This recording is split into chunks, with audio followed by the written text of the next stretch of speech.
최근에 이 대북 송금 관련해서 이런저런 논란이 막 좀 뉴스가 많이 쏟아지기 시작한 그 시점이 이런 거죠. 이화영 전 부지사가 검찰에 최근에 이런 방북 비용을 쌍방울이 대답했다는 사실을 이재명 당시 경기지사에게 보고했습니다라는 이런 기사들이 나오고 그러자 막 이런저런 기사들이 쏟아져 나왔습니다. 민주당의 대응 이런 것들도 나왔고요. 그것과 관련해서 한동훈 법무부 장관이 어제 법사위 전체 회의에 출석해서 이렇게 이야기를 했습니다. 들어보시죠.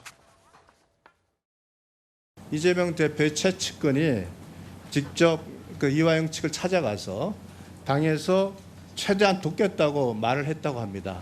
중요한 관련자의 진술이 어떤 난 보도가 났다고 해서 그 내용을 번복하기 위해서 공당이 이렇게 적극적으로 나서는 것은 저는 대단히 잘못된 거라고 생각합니다. 그리고 이런 전례를 본 적도 없습니다. 허위 진술을 회유 압박했다는 그 내용의 근거가 나는 진짜 이해가 안 가는데 이분 국회의원까지 지내신 분이잖아요. 그리고 민주당이시고요. 그럼 이분을 회유하고 압박할 정도로 간 큰 검사가 있겠습니까? 그거 다 꼬투리 잡힐 텐데요. 그런데 불법적으로 압박한다. 그게 현실적으로 가능한 얘기인가요? 영화에서도 그런 얘기 안 나옵니다. 글쎄요, 우리 지금 조기현 더불어민주당 법률위원회 부위원장께서 나와 계시는데 글쎄요, 한동훈 장관은 저렇게 이야기를 했습니다. 근데 더불어민주당은 검찰이 최근 이화영 부지사의 진술을 뭔가 이끌어내기 위해서 협박하고 있고 회유하고 있고 이렇게 보고 계시는 겁니까? 어떻습니까?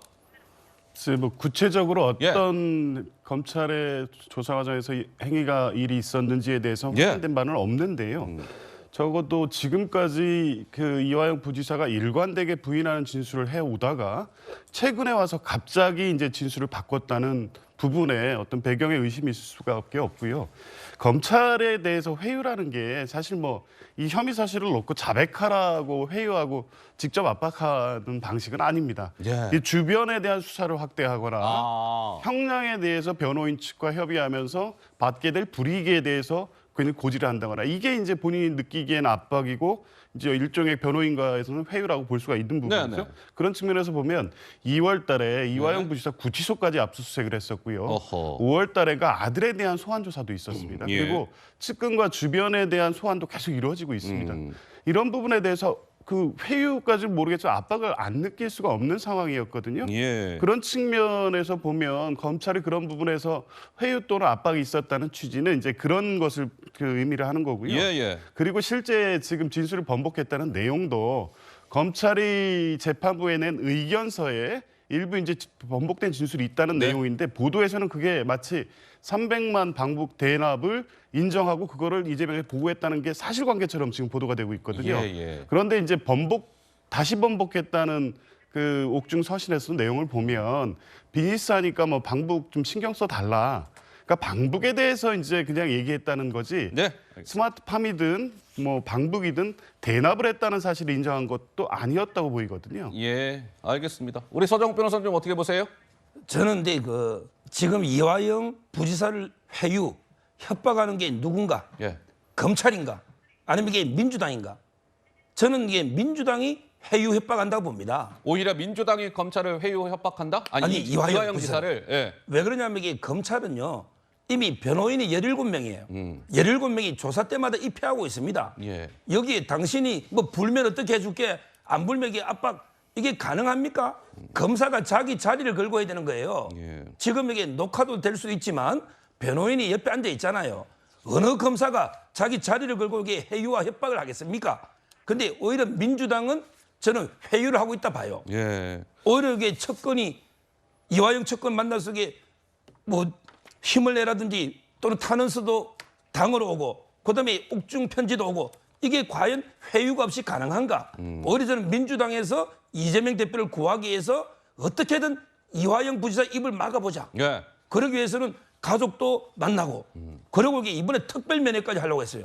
물론 이게 거부했지만 그 말이 안 되거든요. 이런 식으로 저는 오히려 민주당이 이화영 부지사를 어떻게든 입을 다물도록 이재명 대표 불지 못하도록 회유하고 있다. 저는 이래 봅니다.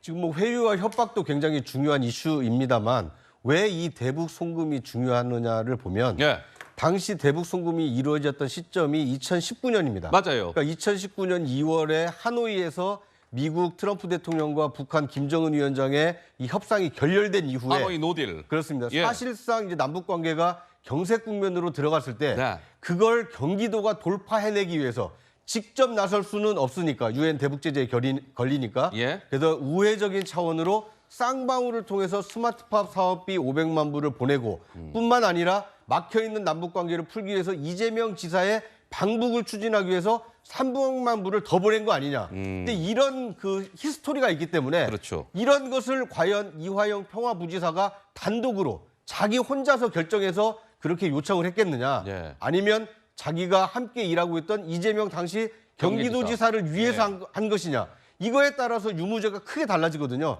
그런데 최근에 나왔던 것은 이화영 전 부지사가 그동안에는 그렇게 대납을 요구한 적이 없다라고 일관되게 주장을 하다가 최근에는 그런 사실을 이재명 대표에게 보고해서 예. 당시 이재명 경기지사도 알고 있었다. 이런 증언이 만약에 사실로 나온다라면 이것은 이재명 대표로서는 이 800만 불 이 방북 대납 비용에서 자유로워지기가 어렵거든요. 예. 그러다 보니까 이화영 전 부지사가 과연 증언을 했느냐 안 했느냐 이것이 지금 굉장히 중요한 쟁점이 되고 있고 그러다 보니까 이것을 막기 위한 민주당의 어떤 그 회유와 압박이 있었던 거 아니냐 이런 이제 새로운 논점이 좀 불거졌다 이렇게 볼 수 있을 것 같습니다.